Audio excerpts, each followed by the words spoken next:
बच्चों, स्वागत है आप लोग का हमारे channel S G dream study पर। बच्चों, आज हम आपके लाए हैं कक्षा 10 गणित के जो बहुत ही इम्पोर्टेंट प्रश्न हैं जो कि हर साल यूपी बोर्ड एग्जाम 2000 हर साल के यूपी बोर्ड एग्जामों में पूछे जाते हैं, यानी कि इस बार भी पूछे जाने की जिनकी प्रबल संभावना है। होता इनमें क्या है कि थोड़ा मोड़ा अंक में डिफरेंस आ जाता है, यानी कि थोड़े मोड़े इधर उधर आ जाते हैं या फिर हूबहू ऐसे ही छप जाते हैं, लेकिन इन क्वेश्चनों का आना तय होता है क्योंकि ऐसे क्वेश्चन आपके हर साल यूपी बोर्ड एग्जाम में पूछे जाते हैं और इस बार भी आने की प्रबल संभावना है। प्यारे बच्चों, अगर आप लोग चैनल पर नए हैं तो चैनल को सब्सक्राइब कर लीजिए और बेल आइकन को प्रेस कर लीजिए ताकि आने वाली हर वीडियो का नोटिफिकेशन आप तक सबसे पहले पहुंचे। हाँ, और आप लोग वीडियो को लाइक करें और अपने दोस्तों के साथ शेयर करना ना भूलें इसमें। और आप लोगों से एक रिक्वेस्ट है कि आप लोग कमेंट में बताएं कि क्या हम अब वीडियो जो बनाएं उसको आंसर के साथ बनाएं या जैसे बना रहे हैं उसी प्रकार। ये आप लोगों के ऊपर डिपेंड करता है, आप लोग जैसे कहेंगे हम वैसे बनाएंगे। अब आइए देखते हैं वो कौन कौन से इंपॉर्टेंट क्वेश्चन है जो आपके हर साल एग्जामों में पूछे जाते हैं और इस साल भी आने की जिनकी प्रबल संभावना है। पहला क्वेश्चन है, पिता की उम्र पुत्र की उम्र की 7 गुनी है, यानी एक पिता है उसकी उम्र जो है उसके पुत्र की उम्र की 7 गुनी है। 2 वर्ष पहले पिता की उम्र पुत्र की उम्र की 13 गुनी थी, यानी कि 2 वर्ष पहले उसी पिता की उम्र पुत्र की उम्र की 13 गुनी थी। और इस समय और आपका पूछा क्या है इसमें, दोनों की वर्तमान आयु क्या है, यानी कि आपको करना क्या है इसमें, इन दोनों की वर्तमान आयु निकालना है। इसको आप लोग कैसे कर सकते हैं, द्विघात समीकरण जाएंगे, आपका चैप्टर अगर अपनी किताब से पढ़ लिया है तो इस क्वेश्चन की प्रैक्टिस जरूर करें। ऐसा क्वेश्चन आपको टीचर ने जरूर बताया होगा तो इसका आप लोग प्रैक्टिस करें।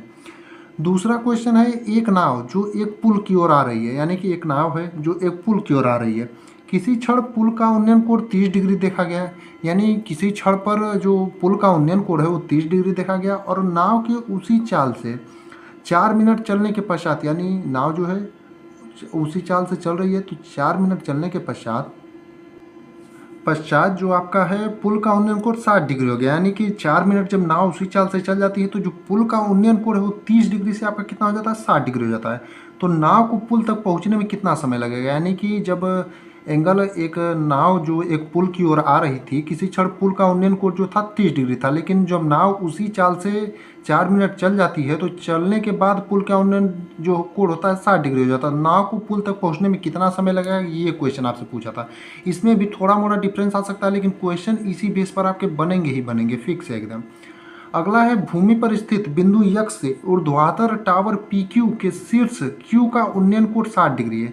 यानी भूमि पर स्थित बिंदु कोई X है, वहाँ से ऊर्ध्वाधर टावर कोई है, वहाँ का बिंदु PQ से कि Q का जो उन्नयन कोण है 60 डिग्री है। बिंदु यक्ष से 40 मीटर ऊंचाई पर स्थित बिंदु Y से Q का उन्नयन कोण 45 डिग्री, यानी बिंदु जो यक्ष था जो भूमि पर था उससे 40 मीटर की ऊंचाई पर कोई बिंदु है Y, उससे जो Q का उन्नयन कोण है वो 45 डिग्री है। तो टावर PQ की ऊंचाई ज्ञात करना है तथा दूरी PX ज्ञात कीजिए, यानी आपको दो चीज़ इसमें ज्ञात करना है, PQ की ऊंचाई तथा दूरी PX ज्ञात करना है। अब आइए देखते हैं अगला क्वेश्चन कौन सा है। अगला क्वेश्चन है, दो घनों जिनमें से प्रत्येक का आयतन 64 सेंटीमीटर क्यूब है, यानी दो घन जिनमें से प्रत्येक यानी हर एक का आयतन जो है 64 घन सेंटीमीटर है के संलग्न फलकों को मिलाकर एक ठोस बनाया जाता है। उनके संलग्न जो फलक हैं दोनों को मिला करके एक ठोस बनाया जाता है। प्राप्त घनाभ का पृष्ठीय क्षेत्रफल ज्ञात कीजिए, यानी जो उनको मिला करके एक ठोस बनाया जाता है तो वो प्राप्त होता है घनाभ। उस घनाभ का आपको क्या करना है, पृष्ठीय क्षेत्रफल ज्ञात करना है। यानी कि ये भी क्वेश्चन अगर आपने अभी जो आपका पृष्ठीय क्षेत्रफल वाले चैप्टर होते हैं जहाँ पर आपके लंब वृत्ति शंकु हो गए, आपके बेलन हो गया, इन सब का आयतन और क्षेत्रीय क्षेत्रफल पूछा जाता है, उस चैप्टर से आपका ये रिलेटेड है। अगला क्वेश्चन आपका ट्रिग्नोमेट्री से है। यदि 2 cos स्क्वायर 45 डिग्री माइनस 1 बराबर cos थीटा है तो थीटा का मान ज्ञात कीजिए। यानी यदि 2 cos स्क्वायर 45 डिग्री माइनस 1 बराबर cos थीटा है तो आपको इसमें थीटा का मान पूछा है, यानी कि आपको यहाँ पर क्या करना है, थीटा का मान ज्ञात करना है। अगला क्वेश्चन है आपका, अगला क्वेश्चन भी मान के चलिए द्विघात समीकरण से ही संबंधित है। द्विघात समीकरण से आपके अच्छे खासे और बहुत ही इजी, बस आपके लैंग्वेज घुमा करके पूछता है क्वेश्चन में, नहीं तो प्रश्न एकदम इजी मान के चलिए होता है। बस लैंग्वेज आप लोग समझ गए तो प्रश्न को चुटकियों में सॉल्व कर देंगे।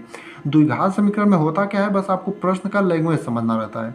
देखते हैं अगला क्वेश्चन क्या है। 2 क्रमागत धनात्मक पूर्णांक ज्ञात कीजिए जिनके वर्गों का योग 365 हो, यानी 2 क्रमागत धनात्मक पूर्णांक ज्ञात करना है जिनके वर्गों का योग, यानी उन दोनों के वर्गों का जो योग है, यानी जो धनात्मक पूर्णांक आएंगे हमारे, मान लीजिए एक यक्स है, क्रमागत बोला है तो एक यक्स होगा और एक x+1 होगा और दोनों के वर्गों का जो योग होगा वो 365 होगा। यानी आप अगर इसका समीकरण बनाएंगे तो कैसे बनेगा, यक्स का स्क्वायर प्लस यक्स प्लस 1 का स्क्वायर इज इक्वल टू 365। अब ये आपका द्विघात समीकरण बन जाएगा। इसको आप लोग इजीली हल कर लेंगे, इसी पर आपकी दोनों संख्या आ जाएगी। इस प्रकार इसको करना है, हमने पहले ही बताया था। इसमें बस आपको करना क्या है, द्विघात समीकरण बनाना सीखना है, यानी शब्दों को समझना है।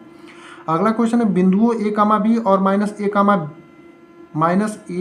माइनस बी के बीच की दूरी ज्ञात कीजिए। यानी दो बिंदु है, बिंदु ए कामा बी है और एक माइनस ए कामा माइनस बी है, उनके बीच की दूरी ज्ञात करना है, ये क्वेश्चन है। अगला क्वेश्चन है, निम्नलिखित सारणी से माध्य ज्ञात कीजिए। यानी ये सारणी आपको बना के जो दी गई है, इससे आपको माध्य ज्ञात करना रहेगा। वर्ग अंतराल जैसे 0 से 10, 10 से 20, 20 से 30, 30 से 40 और 40 से 50। बारंबारता आपकी 3 है, 0 से 10 से बीच में 10 है, 20 से 30 के बीच में 11 है, 30 से 40 के बीच में 9 है और 40 से 50 के बीच में 7 है। इससे आपको करना क्या है, इस सारणी से आपको माध्य ज्ञात करना है।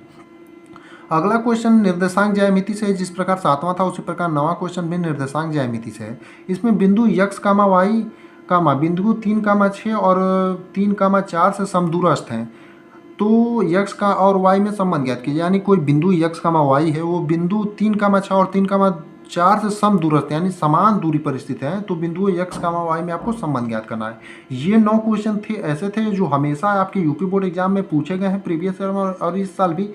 इनमें से कोई, अब मान के चलिए हमने 9 क्वेश्चन बताए हैं, तो क्वेश्चन बनने ही बनने इन 9 में से। इसलिए आप लोग इसका प्रैक्टिस करिए। यहाँ से अंक बदल सकते हैं लेकिन क्वेश्चन आएंगे, इसलिए आप लोग गौर करिएगा इन क्वेश्चनों पर और इनकी प्रैक्टिस जरूर करें। और हमारे चैनल पर जुड़े रहिएगा, ऐसे ही वीडियो हम आपको हमेशा लाते रहेंगे और आंसर के साथ लाएंगे। ये हमने आपसे पूछा था, तो आप लोग कमेंट में जरूर बताएं।